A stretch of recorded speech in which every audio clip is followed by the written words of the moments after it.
Si de algo saben las abejas, es de flores. Hay de todo tipo y para todos los momentos. Lo importante no es solo su color, tamaño o forma, sino lo que hace sentir cada una. Y para esos sentimientos trabajan. Igual que el Banco Central, que trabaja para hacer florecer la economía y que sientas estabilidad. Para ese sentimiento de tranquilidad, para ese sentimiento de crecimiento y desarrollo, para que la primavera llegue a todos los sectores y los planes de muchos den grandes frutos. Banco Central de la República Dominicana, 75 años trabajando por una estabilidad que se siente. Hola, soy la República Dominicana. Soy el merengue que mueve tus pasos y la bachata que despierta tus recuerdos. Soy la tambora que late con el corazón del pueblo. Soy el sabor de un sancocho compartido. El azul que abraza la bahía de Samaná con sus majestuosas ballenas y las aguas cristalinas que besan las arenas de Cabo Rojo. Aquí, el turismo no es solo un destino, es un ritmo, un llamado a descubrir, a respetar, a sentir. Porque cada sonrisa que encuentras, cada rincón que exploras, es un pedazo del alma que cuidamos con esmero. No vengo solo a sorprenderte. Vengo a contarte que quien llega no solo se lleva recuerdos, se lleva un pedacito de nuestra esencia que lo acompaña para siempre. República Dominicana, reservada para el mundo. Banreservas, firme aliado del turismo dominicano.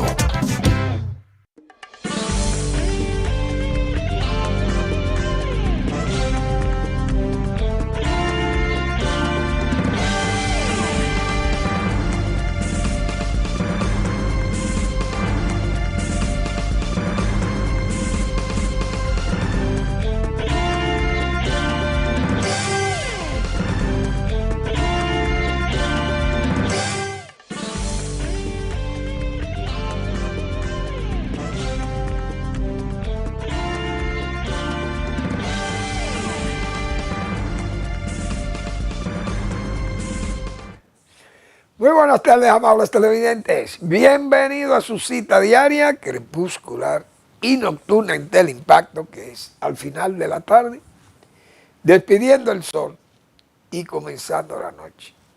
Bueno, y hoy estamos despidiendo el sol porque la llovizna y los nublados continuos despiden el sol temprano, indiscutiblemente. Bienvenido a su cita diaria, crepuscular y nocturna en Teleimpacto, que es al final de la tarde, despidiendo el sol y comenzando la noche. Ponga su caridad en buenas manos. Apoye el Patronato de Lucha contra el Cáncer de Villa González Incorporado.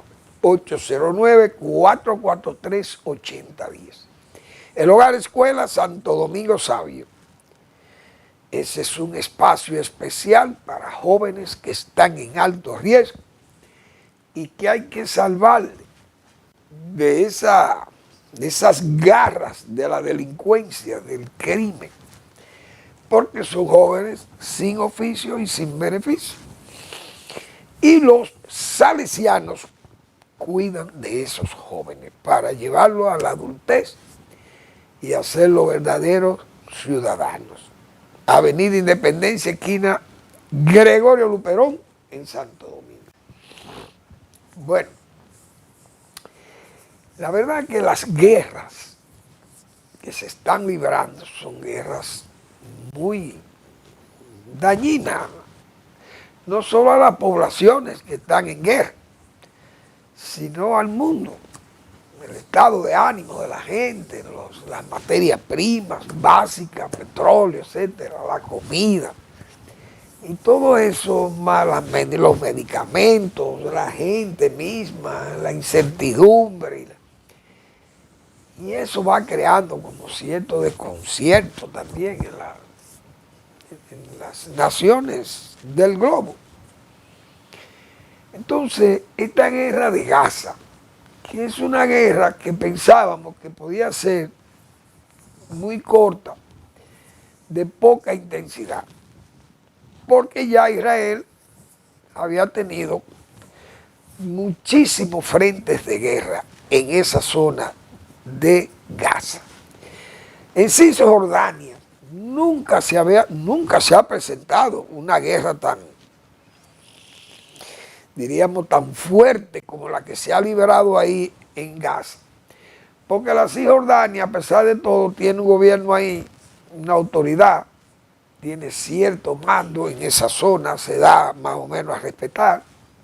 El liderazgo de Abu Aba es ya un hombre de muchos años ahí, un hombre de Al-Fatah, ese grupo que lideró el señor Arafat, Yasser Arafat. Entonces esa zona siempre, aunque ha tenido sus problemas y las tensiones, pero Israel nunca ha tenido que atacar con esa dureza que ha atacado a Gaza. En Gaza hubo muchísimas guerras, repito, frentes de guerra de Israel, pero breves y contundentes. Israel detectaba las viviendas de los que ellos entendían, los marcaba como sus terroristas y iba y le destruía las viviendas. Invadía muchas veces y peleaba casi, como se dice, cuerpo a cuerpo ahí, pero eran acciones breves. Israel apenas ahí podía estar una semana, 2 semanas y se largaba, como se dice, del sitio. Pero esta vez, en Gaza ha habido una destrucción prácticamente total. Una zona muy poblada, una zona ahí pequeña, poblada y con muchas construcciones laberínticas, se puede decir que era eso, porque eso es muy complicado. Pelear una guerra en un ambiente como ese, solamente usted puede entrar destruyendo. Israel es consciente de eso y dijo, mire, la única forma que yo tengo de pelear esta guerra es destruyendo a Gaza. Y eso es lo que han hecho. Pero yo le llamé a eso, esa guerra holocáustica. Y decía, Israel debe tener cuidado, porque es que si no, esa guerra aunque la gane, va a perder. Porque es que va a tener que matar tanta gente agrupada allí. Y va a crear un ambiente ahí que va a ser una especie de holocausto. Tal vez peor que el que sufrieron los propios judíos en la Alemania nazi, porque los judíos fueron gaseados, claro, un método de dar muerte verdaderamente funesto, diabólico, y murieron de hambre en esos campamentos, pero gaseados, indiscutiblemente, millones de judíos, pero de hambre, murieron muchísimos. Y había que ver aquellos cuerpos esqueléticos cuando llegaron las tropas norteamericanas y las tropas soviéticas, llegaron, la inglesa, o mejor dicho, Occidente y Oriente, cuando llegaron a liberar a esos pocos hambrientos y ya eran zombies los que quedaban en esos campamentos, gente demacrado prácticamente en los huesos, es decir, muertos de hambre. Entonces yo creo que Israel traer escenas de ese tipo hoy a la modernidad, cuando un país como Israel, que ha tenido que luchar tanto contra las tensiones ahí, los ataques terroristas y todo aquello, uno sabe que el Estado de Israel no va a permitir que lo destruyan. Y ellos siempre, como se dice, si lo atacan con una dureza contundente. Eso ha sido Israel.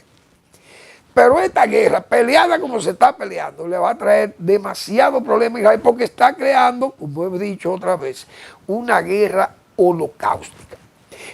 Y oír hoy las declaraciones de León XIV, el Papa católico, el Papa de la Iglesia Católica, que es una voz autorizada, aunque sea un muñeco que esté en Roma. Siempre cualquiera de esos líderes religiosos, Papa, cuando opina, tiene opinión global. Israel dirá, bueno, a mí me importa lo global y hasta lo hemisférico, el hemisferio norte y el hemisferio sur. Pero usted no puede vivir aislado en este mundo tan complicado y tan intercomunicado como está el mundo de hoy.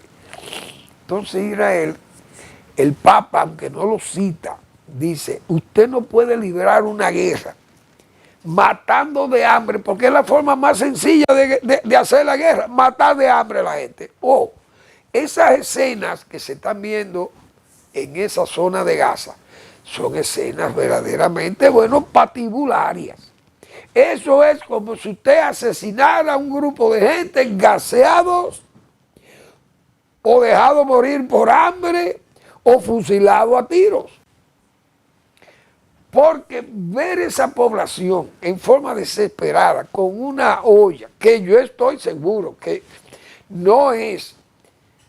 eso no es un asunto mediático, publicidad mediática nada más, porque uno sabe que esos terroristas de Hamas se prestan para todo eso y ponen una población infantil ahí, ponen una población adulta y mujeres y cosas de esas, a hacer una exhibición de desesperación con olla y con latas de agua y cosas de eso, buscando muertos de sed y de comida.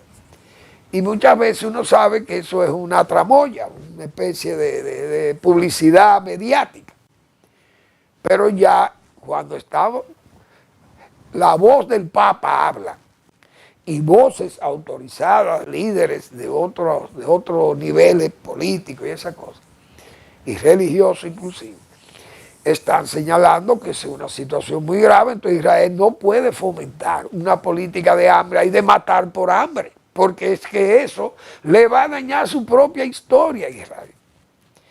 Yo admiro mucho a los judíos y ese Estado de Israel lo admiro mucho, pero sé y tengo amigos judíos, pero sé que eso no es aprobado en todo Israel, ni en el mundo occidental. Eso no está, eso va a degradar la política internacionalista de servicio que Israel siempre ha dado, mandó sus técnicos siempre a los países más subdesarrollados, siempre envió sus buenos técnicos a ayudar y a diseñar políticas de desarrollo, que es un gesto que le enaltece. Y tipo Taiwán también, que fueron dos países pequeños creados con ambientes políticos favorables y desfavorables, se puede decir. Entonces esos países pequeños salieron adelante, los adelantos tecnológicos, y ellos devolvían esos avances, trataban de devolverlo como una forma de consolidarse, como Estado pequeño creado en forma, diríamos, no muy santa, porque uno sabe que fueron estados impuestos, los dos, pero Israel con mérito para estar ahí, porque ellos son de ahí, igual que Taiwán, con mérito para estar en Formosa, pero un problema político, el de Taiwán, que no fue el mismo caso de Israel, pero indiscutiblemente que esos dos países lanzaron una política de relaciones exteriores amigables, amistosas y al mismo tiempo buscando respaldo a la forma como fueron creados esos dos países por el mundo occidental. Esa es la pura verdad, por las potencias occidentales. Pero Israel, lamentablemente, con esta guerra de Gaza ha ido demasiado lejos. Y eso de matar gente por hambre y por sed, eso no está bien. Porque la gente, eso no es guerra. Eso es ya un sacrificio, un holocausto. Es una guerra holocáustica, que lo sepa Israel, que va a tener muchas dificultades para recuperar su prestigio, he dicho yo. Bien, hoy la prensa nacional trae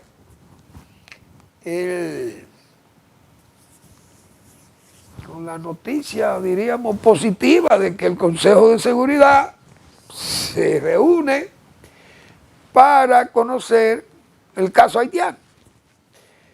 Y República Dominicana, que envió una comunicación a Naciones Unidas, firmada por el presidente Abinader y los 3 ex presidente que ha tenido el país en los últimos 25 años, es atendiendo a esa carta y a otras propuestas de países también de la zona oriental del Caribe y de Kenia, que apoyó la misión que está en Haití y apoyó también la comunicación hecha por República Dominicana. Pero yo he dicho, ojalá eso tenga un resultado positivo, pero uno sabe cuál es la intención de China y de Rusia en ese Consejo de Seguridad. Ya está probado que su política de Estado es desear a Estados Unidos y a Francia e Inglaterra, que son las demás potencias que forman parte de ese consejo. Con Haití han sido reiterativos con su veto de que ellos no quieren una solución armada allí, pero tampoco proponen una solución civil desarmada para enfrentar a este tigrismo armado que hay en Haití. Que Haití tiene que resolverse su problema en forma pacífica, pero vayan ustedes entonces, porque ¿quién es que quiere resolver el problema de Haití? República Dominicana le interesa porque saben todo el mundo las dificultades que tenemos nosotros con este país ahí al lado, o con esta tribu, eso no es país. Entonces, si Estados Unidos propone que la OEA, los países de América Latina, todo el mundo sabe que si Estados Unidos lidera un grupo armado con intenciones de ese tipo, que no son de intervencionismo puro y duro, todo el mundo sabe que Haití llega a una solución. Primero porque Estados Unidos tiene un compromiso moral con ese estado de situación que hay en Haití. Porque quien desarmó a ese país, quien lo dejó en las manos de todo ese tigrismo político y callejero, montaraz, fue el gobierno de Bill Clinton. Ese fue el gobierno que destruyó el ejército, que era la única institución que tenía fuerza para impedir que esté pasando lo que pasa hoy en Haití. Pero Estados Unidos, con su política imperial, entendió que Haití se desempeñaba mejor sin ejército, porque el ejército siempre era el problema de golpear a la población civil, de golpear a los regímenes políticos, democráticos, que la palabra democracia no existe en Haití, ni ha existido en siglos en ese país. Bill Clinton destruyó el ejército y ahí está Haití, que es una selva, o mejor dicho, más selvático.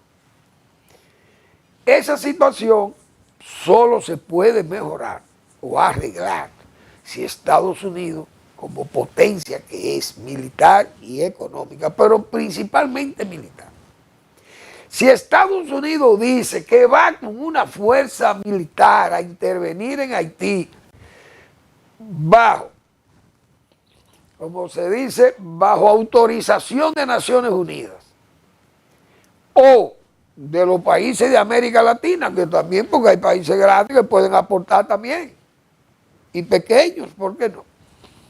Entonces, usted puede estar seguro que todos esos bandoleros comienzan a recogerse, porque ellos saben lo que es la respuesta con esa maquinaria militar que tiene Estados Unidos, no es fácil, y la tecnología. Entonces, si China y Rusia, que son los dos países que quieren influir en la zona, vetan esas decisiones, ¿se pueden considerar amigos de la República Dominicana o de la región? No se pueden considerar como amigos. Por eso es que yo mantengo la posición de que República Dominicana lo que tiene que amenazar es con las relaciones diplomáticas con esos dos países, básicamente con China, que hoy cuando usted ve las estadísticas y en los últimos 10 años ese país ha vendido 22 o 23 mil millones de dólares a la República Dominicana y la República Dominicana le ha vendido 2.000 y algo, ellos inmediatamente van a considerar las relaciones con la República Dominicana, las van a considerar muy importantes. Por eso es que yo digo, el gobierno que esté atento. Ojalá ellos voten a favor de que Naciones Unidas se haga cargo del problema y que ellos van a colaborar. Ojalá. Pero yo estoy 90% seguro que eso no va a pasar, porque ellos no van a echar para atrás la posición que han mantenido durante meses o años ya con respecto a Haití, y lo confirmó el embajador de Rusia aquí hace unos días. Pero si dijesen que sí, excelente. Pero estoy 90% seguro que van a decir que no. Y ante esa situación, reitero, no cabe más que ponerle esa presión a China. Y más cuando tenemos un Donald Trump ahí que agradecería el gesto que tenga República Dominicana con respecto a esas injerencias chinas y rusas en la zona, pero más china que rusa. Porque Rusia aporta muy poco, pero China tiene unos aportes económicos y facilidades de crédito y de tecnología en la zona, y ha ido ganando un espacio que hoy se lo quiere disputar precisamente al mejor amigo histórico que hemos tenido todos la región del Caribe y América Latina, que es Estados Unidos de Norteamérica. Vamos a la pausa.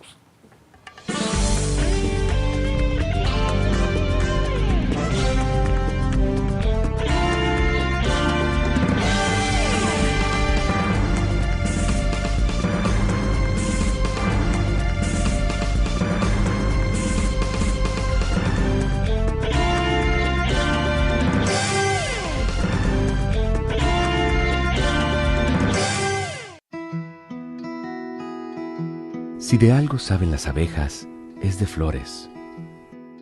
Hay de todo tipo y para todos los momentos.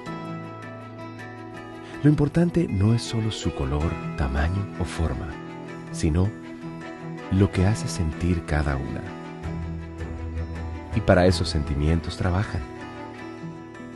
Igual que el Banco Central, que trabaja para hacer florecer la economía y que sientas estabilidad. Para ese sentimiento de tranquilidad, para ese sentimiento de crecimiento y desarrollo, para que la primavera llegue a todos los sectores y los planes de muchos den grandes frutos. Banco Central de la República Dominicana, 75 años trabajando por una estabilidad que se siente. Hola, soy la República Dominicana. Soy el merengue que mueve tus pasos y la bachata que despierta tus recuerdos. Soy la tambora que late con el corazón del pueblo. Soy el sabor de un sancocho compartido, el azul que abraza la bahía de Samaná con sus majestuosas ballenas y las aguas cristalinas que besan las arenas de Cabo Rojo. Aquí, el turismo no es solo un destino, es un ritmo, un llamado a descubrir, a respetar, a sentir. Porque cada sonrisa que encuentras, cada rincón que exploras, es un pedazo del alma que cuidamos con esmero. No vengo solo a sorprenderte, vengo a contarte que quien llega no solo se lleva recuerdos, se lleva un pedacito de nuestra esencia que lo acompaña para siempre. República Dominicana, reservada para el mundo. Banreservas, firme aliado del turismo dominicano.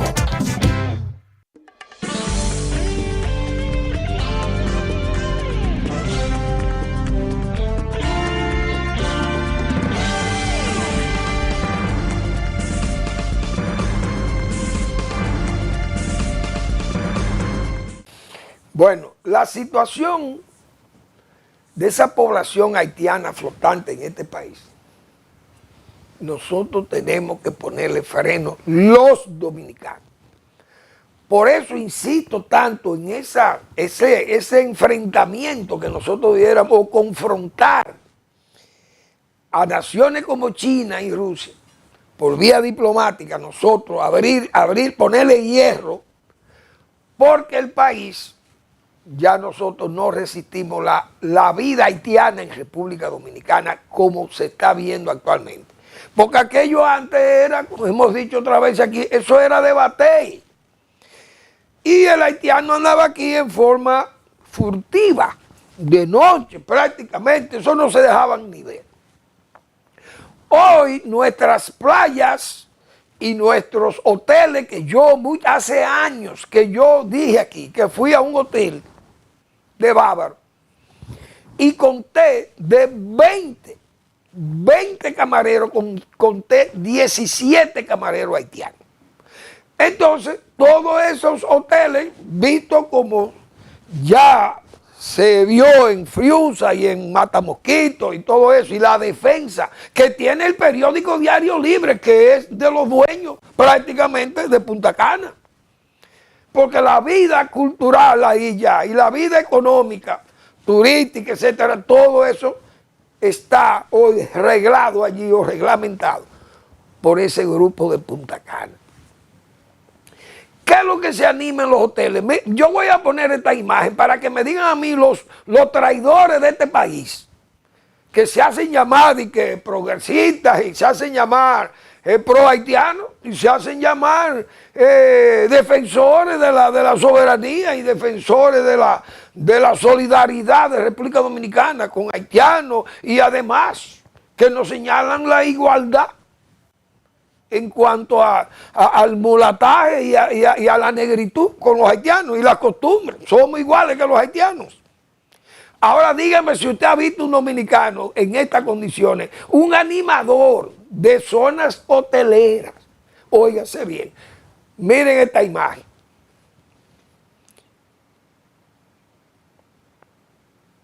¿Ustedes creen que el dominicano hace eso? Miren la bandera que tiene ese delincuente en la cabeza, la bandera dominicana.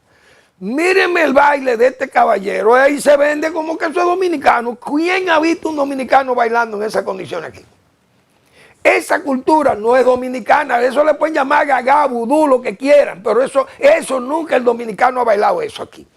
Ni en el Cibao, nosotros los cibaeños, ya voy a ser regionalista aquí. En el Cibao nosotros no conocimos eso, nunca vimos eso en el Cibao. Y tal vez en el este usted podía ver un baile de eso, de gagá, en esos batelles de Romana y de San Pedro de Macorís, porque son comunidades haitianas. Pero en la comunidad dominicana usted nunca vio eso. Entonces me va a venir a mí cualquier folclorista o de estas voces pagadas por la USAID, que la pagaba y todo aquello antes de Trump, claro, suprimir todos esos programas. Miren el dominicano que exhibe la bandera dominicana como si fuera un trapo amarrada a su pelo afro, y esa bandera dominicana tan pensada por Duarte y por todos esos trinitarios, señores. Y miren el relajo en que ha estado el pueblo dominicano. Ahora, yo tengo otra imagen ahí de lo que ha sido la cultura folclórica dominicana. A ver si es verdad que el dominicano es haitiano en este país. Para los que son pro haitianos y negros dominicanos que tienen que somos iguales que los negros haitianos. Y eso no es verdad. Vamos a ver, Eric, si tú eres tan amable. Miren los dominicanos. Esa joven que está ahí no es de ascendencia noruega. Esa es la dominicana, típica dominicana, como somos los dominicanos. Y el joven también son mulatos de la República Dominicana. Ahora miren el estilo de los dominicanos y ver el estilo de un buduista haitiano de esto, que quién sabe si eso ha matado un gallo, se tomó la sangre de un gallo, o fue y levantó un cadáver en el cementerio, porque son prácticas de ese tipo, sincréticas y religiosas, y de todos esos dioses, o mejor dicho, de esas creencias. Miren la diferencia, miren los turistas gozando la blanca del pueblo dominicano, bailando bachata. Eso es bachata. Eso es vudú, eso se llama brujería o como se le quiera llamar, que en Haití es muy típico de Haití. Las turistas van de Alemania o de quién sabe de dónde, o de Bélgica o de Francia, vienen y ven ese baile y ese señor con esa bandera, eso es dominicano. Eso no es verdad que los dominicanos somos así. Ahora, eso sí son dominicanos. Eso sí es la cultura dominicana. Esos sí son los bailes tradicionales de la República Dominicana. Y miren los trajes confeccionados para los dominicanos. Pero los haitianos tienen su cultura africana, tribal, y nosotros tenemos que defendernos de eso.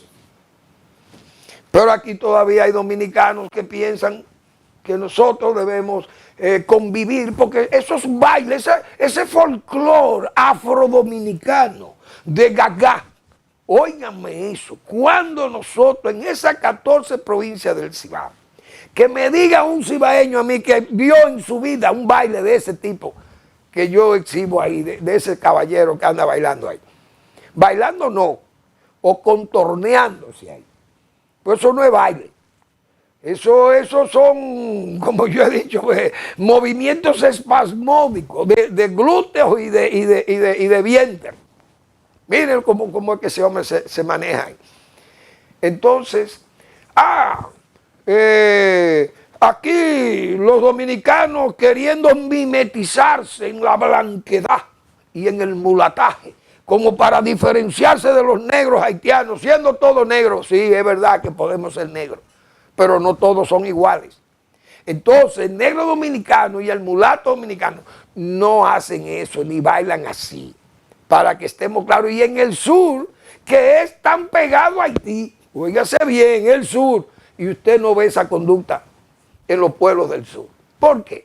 Porque el dominicano siempre ha tratado de diferenciarse de esa tribu, porque eso es lo que ha sido Haití siempre, una población tribal, selvática, y eso no da nada bueno sale de ahí.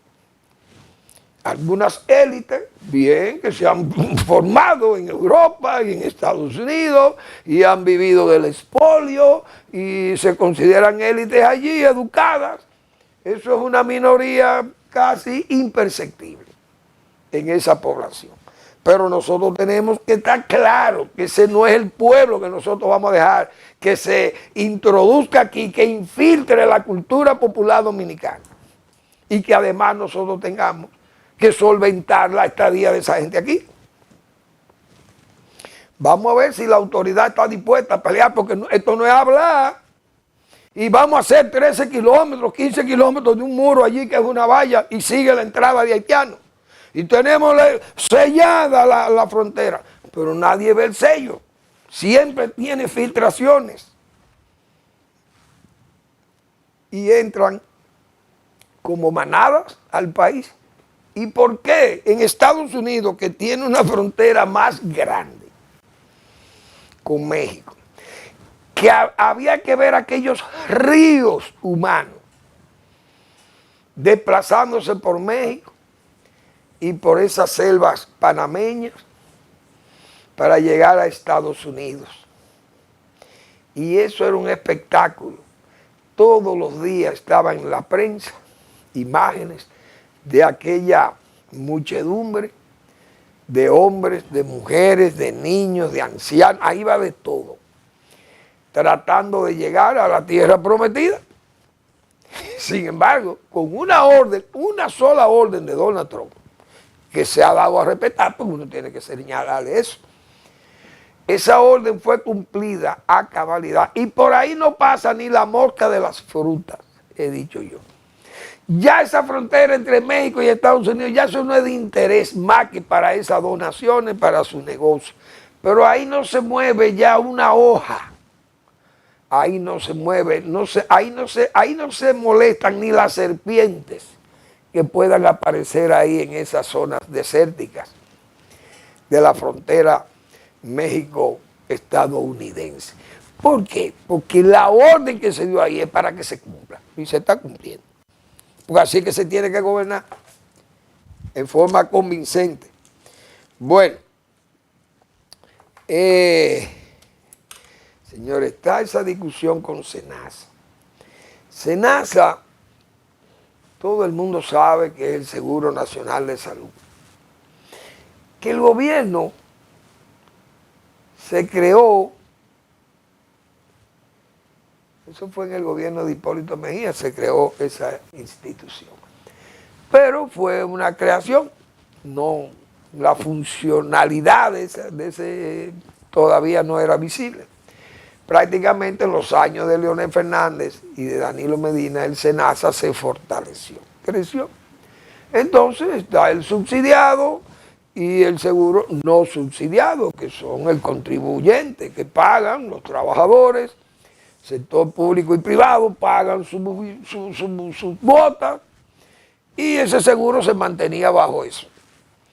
Ese seguro siempre fue muy confiable y los médicos, las clínicas atendían a todos sus pacientes sobre la base de que el SENASA pagaba. Hoy el SENASA parece que está ya en una situación sumamente grave porque no puede solventar los pagos que generan los servicios que le ofrecen a sus afiliados. Pero es que los afiliados son demasiados. Entonces el presidente, ante las críticas que ha hecho la oposición, que ha dicho que SENASA está quebrado, y está quebrada porque no tiene con qué pagar a los médicos y a las clínicas o farmacias y a todo el que está haciendo uso de ese seguro.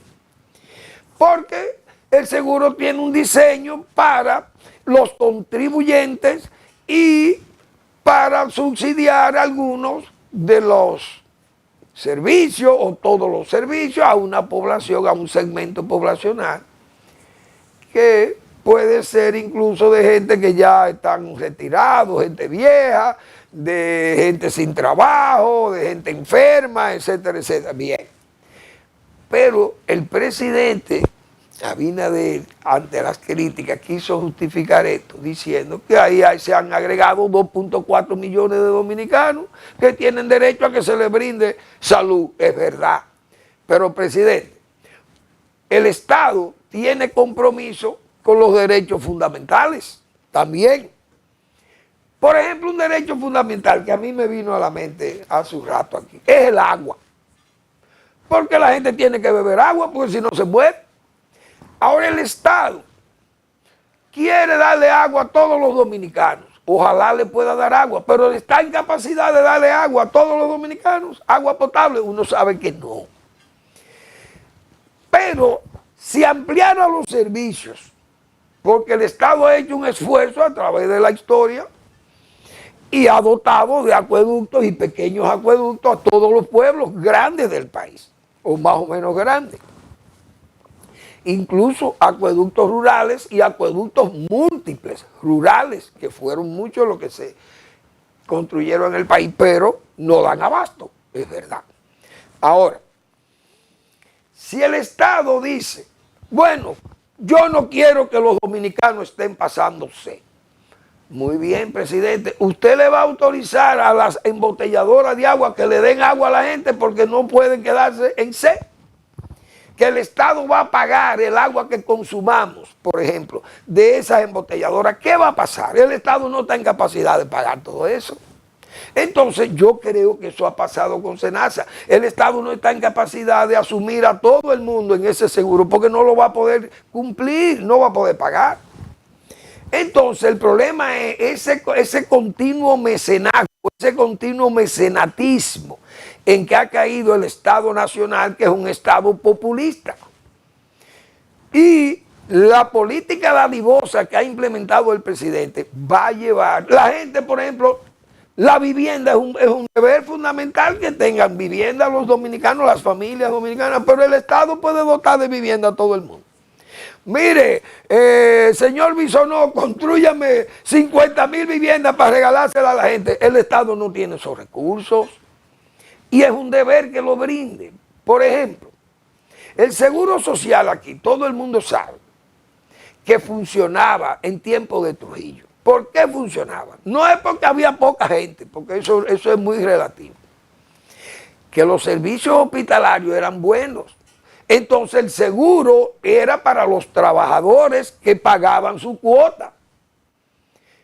Si usted era un trabajador azucarero o un trabajador de una empresa privada y usted cotizaba al Seguro Social, el Seguro Social se encargaba de su asistencia y los hospitales, el Botiel era un hospital modélico aquí y le daba servicio a sus asociados. Muy bien, pero los demás hospitales, cuando en el tiempo de la dictadura funcionaban todo muy bien. Prueba de ello es que un médico que operaba a Trujillo, al jefe, al Dios vivo de este país, lo operaba en la mañana temprano, se lavaba la mano con jabón de cuava Y a las 10 de la mañana ese mismo cirujano iba a operar a un obrero en el Gautier, por ejemplo. Muy bien, los hospitales funcionaban. Entonces la población flotante que no tenía trabajo, el Estado le garantizaba su servicio hospitalario. Ahora, si usted le da un seguro, ¿qué pasó con eso? Comenzó el Seguro Social a darle apoyo a la gente que no eran asociados, que no eran pensionables o que no eran trabajadores cotizantes. Terminó quebrando el Seguro Social. El Gautier hoy no vale, como se dice, está en la ruina.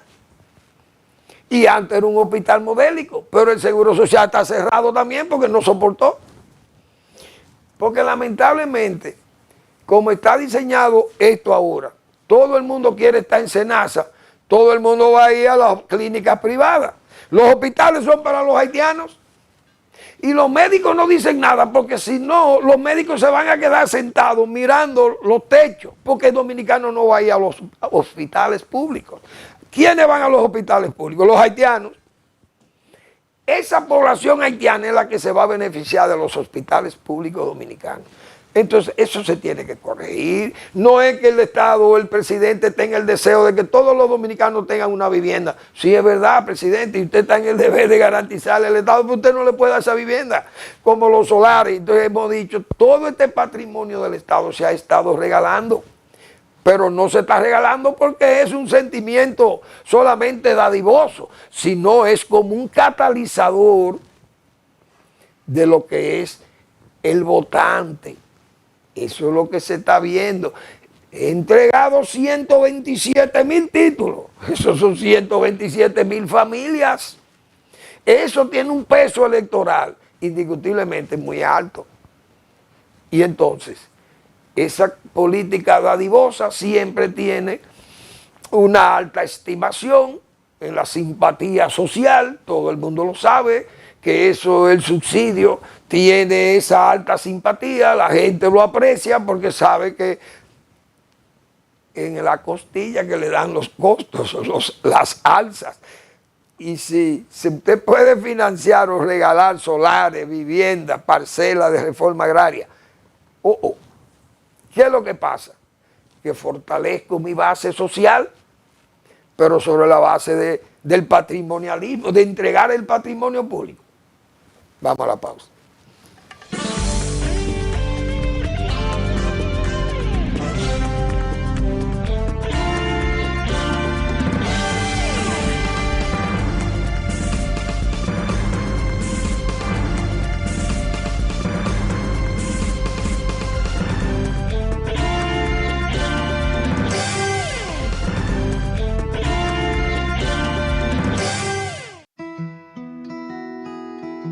Si de algo saben las abejas, es de flores. Hay de todo tipo y para todos los momentos. Lo importante no es solo su color, tamaño o forma, sino lo que hace sentir cada una. Y para esos sentimientos trabajan. Igual que el Banco Central, que trabaja para hacer florecer la economía y que sientas estabilidad. Para ese sentimiento de tranquilidad, para ese sentimiento de crecimiento y desarrollo, para que la primavera llegue a todos los sectores y los planes de muchos den grandes frutos. Banco Central de la República Dominicana, 75 años trabajando por una estabilidad que se siente. Hola, soy la República Dominicana. Soy el merengue que mueve tus pasos y la bachata que despierta tus recuerdos. Soy la tambora que late con el corazón del pueblo. Soy el sabor de un sancocho compartido, el azul que abraza la bahía de Samaná con sus majestuosas ballenas y las aguas cristalinas que besan las arenas de Cabo Rojo. Aquí, el turismo no es solo un destino, es un ritmo, un llamado a descubrir, a respetar, a sentir. Porque cada sonrisa que encuentras, cada rincón que exploras, es un pedazo del alma que cuidamos con esmero. No vengo solo a sorprenderte, vengo a contarte que quien llega no solo se lleva recuerdos, se lleva un pedacito de nuestra esencia que lo acompaña para siempre. República Dominicana, reservada para el mundo. Banreservas, firme aliado del turismo dominicano.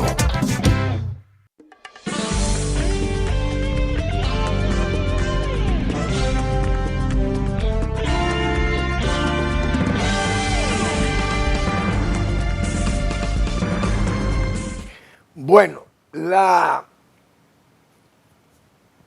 indiscutible o la visible política migratoria de los Estados Unidos hoy, con una alta aprobación en los Estados Unidos, como tiene que ser, porque ese país es el que sufre, como se dice, el embate de toda esa migración desenfrenada que dejaba colar muchos criminales hacia los Estados Unidos y gente y terroristas y cosas de eso, y enemigos de los Estados Unidos, indiscutiblemente. Uno tiene que aceptar esa realidad. El señor Donald Trump juró combatir eso. Decíamos nosotros, su orden de cierre total de la frontera, y eso se está cumpliendo. Las autoridades de migración de los Estados Unidos están implementando una política sumamente dolorosa, porque se está actuando también con la mentira, y eso no es bueno. Porque el presidente Trump anunció que se iban a deportar los maleantes, cosa que todo el mundo lo aprobaba. Bueno, todo el que sea un delincuente se va, muy bien. Pero han ido no a los delincuentes, sino van a todo el que yo encuentre. Entonces, aunque tenga razón en deportarlo, porque nosotros somos los primeros que queremos despachar a los haitianos en esa condición, pero Estados Unidos, la autoridad nacional ¿cómo se dice?, ha falseado su verdad. Y no está deportando solamente a criminales, sino que está deportando a todo el mundo. Probablemente, eso ha influido en Nueva York, que los demócratas se ha colado ahí un señor musulmán, de origen musulmán, radical parece, o no sé si es que las redes lo han puesto más radical de la cuenta. Pero es un choque étnico en los Estados Unidos. Muy pocas veces usted ve latinos y usted ve italianos y de otras nacionalidades no radicales, enemigas juradas de los Estados Unidos, que llegan a posiciones de alcalde y vicealcalde y congresistas en los Estados Unidos, pues mexicanos, cubanos, la gente puertorriqueño, dominicano, de todo hay ahí, latinos y argentinos y de todos los países de América Latina y de hindúes. El jefe del FBI es de familia hindú y la mujer del vicepresidente es de familia hindú y la candidata del Partido Demócrata a la presidencia es también de origen hindú, la señora Kamala Harris. Es decir, Estados Unidos ha tenido una aceptación étnica y hay japoneses que son de origen japonés, que son representantes y hasta senadores de Hawái, y eso bien. Estados Unidos siempre ha sido una sociedad muy abierta, una especie de laboratorio de ideas, llega la gente, trae su idea, se quedó, no le interesa, se larga y se va. A Estados Unidos no le importa eso y vienen 100 más, se va uno y vienen 100, bien. Pero Trump dijo eso y entonces ahora tienen todas las comunidades, están preocupadas más por el problema ahora de los nacionalizados, hijos de inmigrantes ilegales. Es decir, usted puede haber llegado con una visa a Estados Unidos, pero si usted se quedó allí, usted llegó como un inmigrante legal, pero usted llevaba una visa de no inmigrante. Entonces, ya ese niño nacido ahí, Trump quiere desconocerlo. Ahora, eso se llamaría, el lenguaje de los pro-haitianos dominicanos, eso se llamaría apatridia. Pero esa conducta de Estados Unidos fallada por la Suprema Corte, señores, yo no he oído una de las voces que acusaron a los dominicanos de apátrida. ¿Dónde están aquellos dominicanos que voceaban muchísimo, sufragados por USAID y por muchas ONGs también de origen norteamericano y europeo? ¿Dónde están esas voces? ¿Dónde están esas malas hierbas, como yo he dicho, del tupido y crecido herbazal? ¿Dónde están? Los dominicanos que nos dijeron, los propios dominicanos nos decían que estábamos generando apatridia, que el PLD, el Leonel Fernández y Danilo Medina estaban generando apatridia. Balaguer, enemigo de los negros y enemigo de los haitianos, y que Peña Gómez y aquello. Todas aquellas críticas que se le hicieron al país hoy están calladitos. ¿Por qué no le dicen a Trump y a la Suprema Corte de Justicia de los Estados Unidos que están generando apatridia allí? A nosotros que no le adelantamos 88 años a los Estados Unidos, porque desde el 29 veníamos poniéndole restricciones a extranjeros residentes en República Dominicana en forma ilegal y extranjeros que no tenían más que una especie de permiso de tránsito, vengan, corten su caña, pero tienen que irse. Se escabullían por ahí, se quedaban y se mimetizaban, como dicen con los dominicanos, en forma camaleónica. Pero los hijos de esa gente son haitianos. Ah, no, la Belique, esa es dominicana, porque esa le dieron un acta de nacimiento en una oficialía del Estado Civil Dominicano. Oh, y el fraude legaliza nada. El fraude lo corrompe todo. Y todo el mundo sabe que todo hijo de haitiano ilegal aquí, que pueda presentar una cédula o un acta de nacimiento, uno sabe que tiene un origen falso. Hoy no hay una voz de esa que se atreva a decir, me dirán, bueno, eso es un problema de los norteamericanos. Es verdad. Pero cuando nosotros surgimos con el problema de la 168.3, hubo muchas voces extranjeras que se entrometían en los asuntos dominicanos. Entonces los malos eran los dominicanos que le hacían oposición a los malvados. Que nos catalogaban de nazis, de xenófobos, de racistas. Todas esas calificaciones fueron para los dominicanos. Hoy están callados. ¿Por qué? Porque tienen una visa americana. Temen que el Consejo del Departamento de Estado de Estados Unidos, que está celosísimo, indiscutiblemente. Porque veo ahora que usted no puede hablar de Israel. Y la verdad es que el trumpismo se ha excedido. He dicho yo también, es una forma de quizá de recrear una especie de Führer americano, porque se está actuando en muchos sitios también con un exceso de celo o de poder o de fuerza que no es adecuado. Estamos totalmente de acuerdo, porque tampoco nadie tiene la culpa de que usted naciera, un niño nació en Estados Unidos en esas condiciones, pero era lo que decía la Constitución de los Estados Unidos, que no, la nuestra no decía eso. Y ese caso de Estados Unidos es ese sí es verdad que es un caso grave. Pero hay un Führer, eso es la diferencia. Vamos a seguir expectantes, como dicen, porque Estados Unidos va a crear un ambiente sumamente difícil para los inmigrantes allá, pero nos da fuerza a este país que está luchando años por ponerle freno a ese desenfreno haitiano que nosotros tenemos en República Dominicana. Y lo vamos a ver con las escuelas abarrotadas de haitianos de nuevo.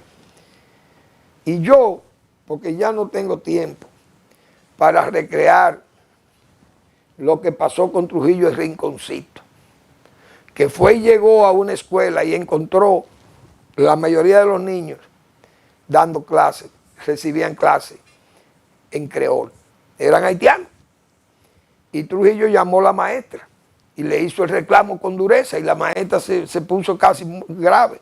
¿Y quién le autorizó a usted eso? Yo di una orden de que no permitiría que haitianos estudien en escuela dominicana. ¿Y qué pasó? La maestra dijo, no, eso fue el alcalde. Y Trujillo vio al alcalde, lo mandó a buscar y vino el alcalde. Y el alcalde se largó, como se salió corriendo. Y Trujillo lo atarrayó con el caballo. Y lo amarró del alzón de la silla y lo mandó a ahorcar. Él lo ahorcó. Trujillo citaba eso. Y lo cita don Mario Rivitini en su libro Trujillo de cerca. Oigan el celo draconiano de aquel caballero por la presencia haitiana en las escuelas dominicanas. Gracias por su atención. Nos vemos mañana en otra entrega de Al Final de la Tarde, Despidiendo el Sol. y comenzando la noche.